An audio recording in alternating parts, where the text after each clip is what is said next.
Ethics. Worf contemplates suicide while struggling with a catastrophic injury.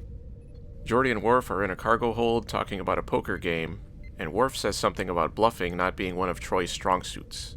I wasn't aware that she had any strong suits. And Geordi reveals that he can see through cards with his visor, and he says, "Maybe next time you should bring a deck that's not transparent to infrared light."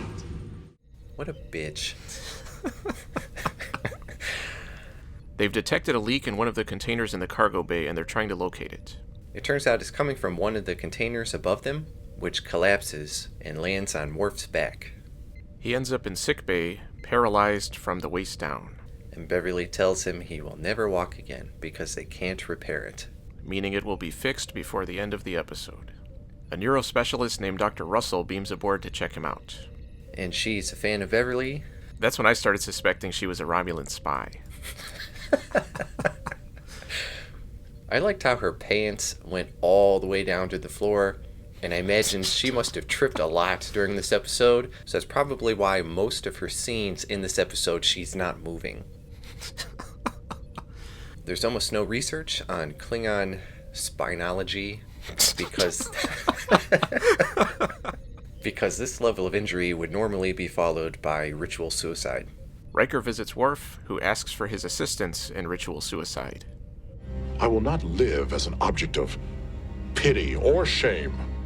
I will not help a friend commit suicide. The doctors discuss Worf's problem, and Dr. Russell complains about how Klingon anatomy contains a lot of what she calls unnecessary redundancies. And Beverly disagrees that they are unnecessary. But Russell counters that it means there's more opportunities for things to go wrong. She offers to try using an experimental machine that she came up with that replicates damaged organs. She makes it sound like different organs in the body have different DNA, but that's not true. She wants to try it in practice for the first time on Worf, and they'd have to pull out his existing spinal column, and Beverly doesn't want to do that because they don't fully understand his anatomy to begin with. But Russell brags that she has an impressive 37% success rate in hollow simulations. That's almost 38%. The Enterprise is called to provide assistance to a colony ship that ran into a space mine, so they head in that direction. Riker pulls Picard aside to tell him about Worf's request, and Picard casually says he should be honored to be considered such a close friend to Worf and respect his beliefs and just kill him already, because from a Klingon perspective he is already dead. That was funny that Picard was telling somebody that it was not their place to project their personal beliefs and opinions onto someone else, but putting aside everything that's happened so far in this show, and the characters, and everything they've done, it was a pretty good conversation. Yeah, I agree. Alexander yells at Troi because he is not allowed to see Worf, and Troi explains that he doesn't want anyone to see him. Which doesn't help very much, so she goes to talk to Worf about it. Maybe it's time you stopped lying here worrying about your honor and started thinking about someone else. The doctors visit Worf to tell him about implants they can use to help him regain 60 to 70% of his mobility. And they would start with these leg brace training things, but Worf refuses. I will not be seen lurching through corridors like some half Klingon machine. They should just get him one of those Hoverounds. I'm sure they've got those all over the place in the future. I can't even remember the last time I even thought of a Hoveround. Are those even a thing anymore? I don't know. I mean, I don't watch TV anymore, so I don't know if they still have those commercials. Yeah, me neither. Didn't they have the person yelling Hoveround and it was really echoey? Oh, I can't even remember. I don't know. Some lady was in the Grand Canyon with her Hoveround. I think that was a thing, yeah. Now, see, it's going to take me probably 45 minutes to find that commercial and get into this, but I'm going to do it. It's worth it. So you are welcome, people watching this video. Now I'm free to see the world. But then Russell butts in and throws out her experimental solution. And Beverly chastises her for suggesting it, and says that she looked into it and found that Starfleet had denied her request to try it on humanoids 3 times already. And she's just using Worf's desperation as an excuse to test her theories. And her argument is that if Worf's going to die anyway, she's just giving him a better option to do it when he could end up recovering. And at one point, Dr. Russell says, "Are you really going to hide behind the rules of some bureaucracy?" "You mean the organization that you both belong to, that you both signed up to work for?" She's my favorite character. Worf has agreed to see Alexander, and he's trying to put on a good face with his leg brace things, but he falls and embarrasses himself. And yells at Alexander to leave. The survivors from the damaged shuttle are beamed aboard, and the doctors are examining them. And again, Russell tries experimental theories and ends up killing someone, causing Beverly to be upset. And Russell tries to justify her actions with hypothetical arguments, so Beverly cans her ass. Picard visits Beverly and mentions what happened with Russell, and when he hears about why she relieved her of medical duty, he has a great reaction. I won't have her practicing medicine on this ship. He says maybe Russell's experimental procedure for Worf is worth it, and they pretty much have the same conversation Picard had with Riker before. But it was still a good one. Yes. And Beverly says she would lock Worf up if she had to prevent his suicide. Riker goes to Worf's room with a giant-ass knife and throws his ritual back in his face. He tells him the whole thing is stupid and misguided, and points out the hypocrisy in Klingon beliefs. He made good points, but I'm no Klingon, despite my bloodlust. He says he won't kill Worf because according to Klingon tradition, the oldest son should be the one to do the deed. And obviously Worf doesn't want Alexander to have to do that. But Riker sticks to his guns and refuses to participate. Worf calls Alexander and tells him about the ritual. He hands him the knife and tells him to end his life, which Alexander does and then leaves. The end. Worf ends up telling him that he has decided to break tradition and also go through with the experimental operation. He also requests that Troi care for Alexander if anything happens to him, to which she agrees. And we cut to the operation scene where we get those ridiculous red fake doctor suits from Samaritan Snare. And the operation goes forward, and they Mortal Kombat his ass.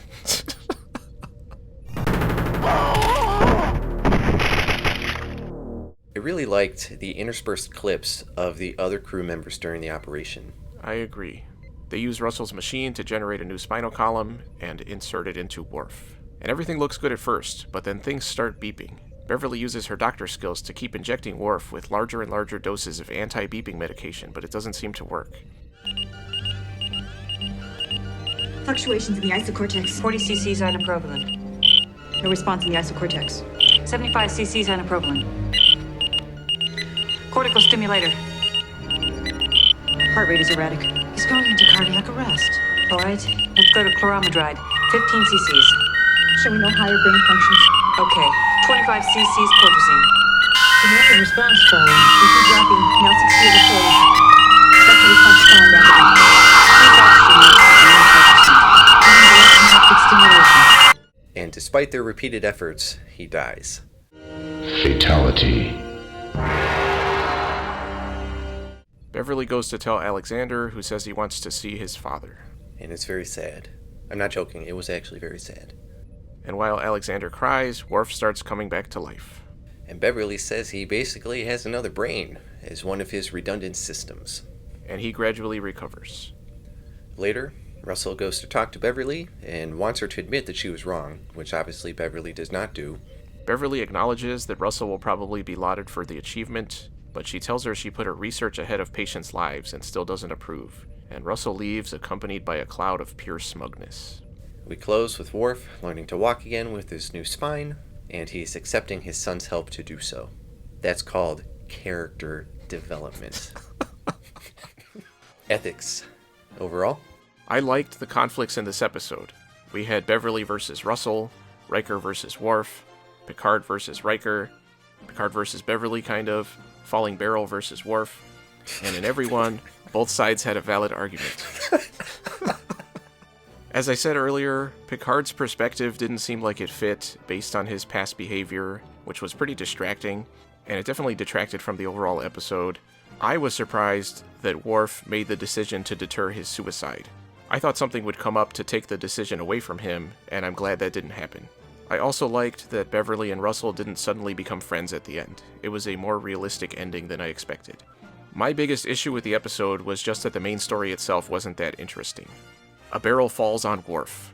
That's the best they could come up with, and they didn't even play into him potentially going out in a way other than in battle. He never brings that up. He doesn't seem upset about that.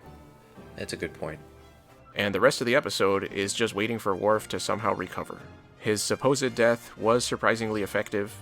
but to then reverse it with a dumb throwaway line that he has another brain was very disappointing. I did like the arguments throughout the episode, and seeing conflict between characters in a different way than usual was cool. I gave it a B-. I think it's probably lower than yours. I thought this was a great episode. I gave it an A. My only real complaint was Dr. Russell being a too on-the-nose villain. The emotional weight of this episode was handled very well, I felt. I'd argue better than any other episode up to this point. That's probably true. It was very much expected that the characters would project their own beliefs and opinions, but Riker and Beverly's dilemmas made sense. The last person I would expect to counter their arguments was Picard, because I've been watching this show from the beginning. Alexander's frustration and devastation was legit, and I thought he played it very well. Everybody's reaction was realistic, including Troy. Russell was pretty much a psychopath. How was she even able to practice medicine? She encountered a total of 2 injured people in this episode and easily managed to kill them both. I thought the mind-damaged ship was a little clumsy to really hit her character home. That whole subplot felt forced, and I'm also glad Beverly didn't accept her at the end. It was an interesting development to have Worf request Troy raise Alexander if something happened during the operation, but I'm glad that the plot point has the possibility to expand later. And usually when a main cast member is gonna die, it's pretty clear that nothing is actually going to happen. I thought this case was unique because there wasn't a time-based threat where the ship has to reach something in time to save a character's life. The struggle was internal this time. And I'm sure one of the first things Worf did once he woke up in sickbay the first time was make sure that everybody knew about Geordi's cheating at poker, which is why we never saw him again outside of the cold open. They probably very justifiably shoved his ass in the brig. Trying to think of a good poker joke to put here. They flushed his ass.